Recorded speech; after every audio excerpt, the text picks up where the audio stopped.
At the risk of getting a heat stroke, we're going outside again. It's beautiful, but it's also really, really hot. Look at that. Now that I have blended myself, let's get to the plants. I've had my eye on these plants and they are so different. Even the shape of the leaves, they look like lily pads, and the flowers, they grow at the top in clusters. Look at this. These are buds. They're in the form of a cluster and they haven't bloomed yet. It's so beautiful. So this is my inspiration for today, but I'm not going to paint them realistically because, well, I don't know how to.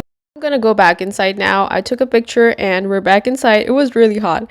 And I'm gonna get my sketchbook now and my paints, the water, everything, all the supplies that we need to paint. There are days when I want to go outside and sit there and paint, and then I go outside and the heat gets to me and I come back inside. We're gonna start sketching. I have my nails are chipped.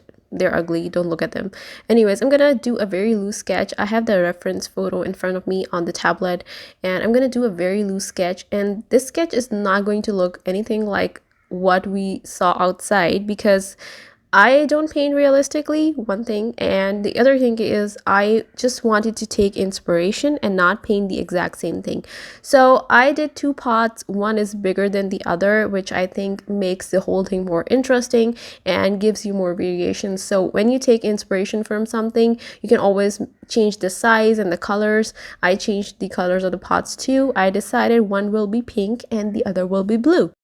So I'm filling the pots in with color, and I left some spaces for the highlights. I forgot to leave space in the blue pot, which is okay. I tried to pick up the paint with the tissue, but it didn't work. So it's not the same as leaving the white space. It's important to leave the white space in watercolors for the highlights. It's the easiest and the best way to do your highlights in watercolors.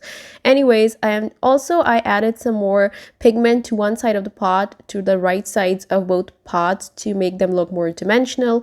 I'm doing the stems and just did some lines for the stems, and they're just random, and we'll fill them in with leaves and flowers and they'll look better at the end, I promise. And then I'm doing the window with a brown. As I said earlier, this is why I didn't want the pots to be brown or terracotta too, because I wanted the window to be brown, and I did it on two sides. As I said, this is a loose painting sketch. So, and the leaves I was really excited about because the leaves are so different. They're like lily pads, and I'm doing them randomly here and there, filling in the spaces, and I'm also overlapping them with the stems. When you're painting a plant, just make the leaves in different sizes and shapes so that they look like they are standing right in different directions, and this makes your plant look more dimensional. I'm doing the same thing with the other pot, but I did it with a slightly darker green because I wanted more variation. I didn't want both the pots to look the same because that's boring, I think, and I wanted some variation and I wanted to add interest to the painting. So I did that, and then I did a couple more stems. I'm adding a brick brown, a reddish brown color for the soil, which we made yesterday in the color mixing exercise, if you did that with me. And I'm also only adding a bit of this color, some dots here and there, because the soil, when you look at them straight at the pots, the soil is not really visible unless you look at them from the top. I'm holding an ice pack to my phone because my phone was overheating.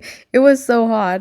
It's time to paint those beautiful flowers. I'm using a red and orange for them, and I will do red in one pot and orange in the other, and it's just a bunch of flowers, so I'm dabbing my brush randomly, but I'm leaving some spaces to make them look like a cluster and make them more dimensional. So when you paint a cluster of flowers or petals, always leave some spaces in between to make them look dimensional and make them look like they're standing upright, so that you can see some space in the middle, so you can see what's behind the flowers when they are in a cluster.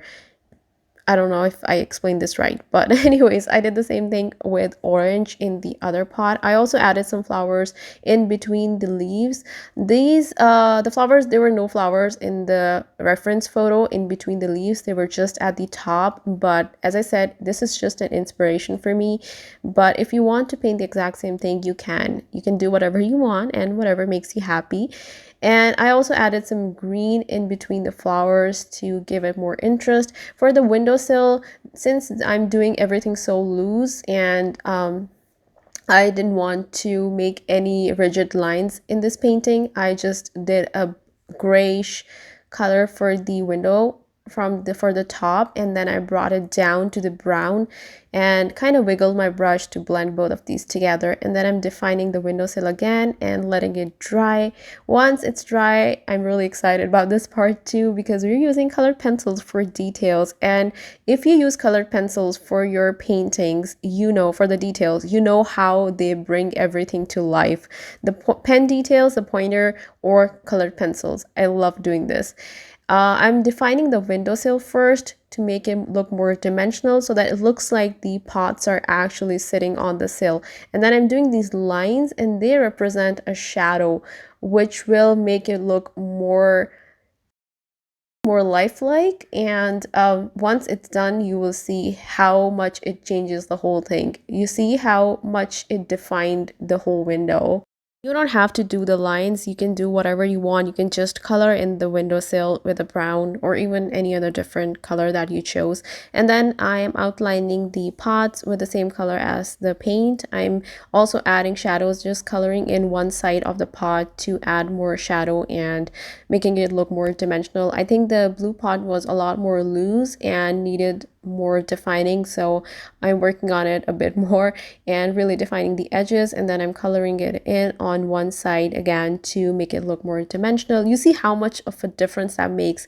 There's lighter color on one end of the blue pot and darker on the other, and it makes it look so much more dimensional. The flowers, the petals, they did not really need much work, so I kind of outlined them a bit and then I left them as they are, and then I used my green colored pencil, a darker green, to add more stems, and this is to make the plant look more full and again to add more dimension and more interest to the plant. So I added them here and there, but I did not do it everywhere, and we're done. And I can believe we made such a cute painting in such a short time. I think it took me about, I don't know, 15 minutes in total. You will see it in less time, obviously, because I'm gonna edit some parts out. But I hope you had fun. I had so much fun, and I'll see you next time.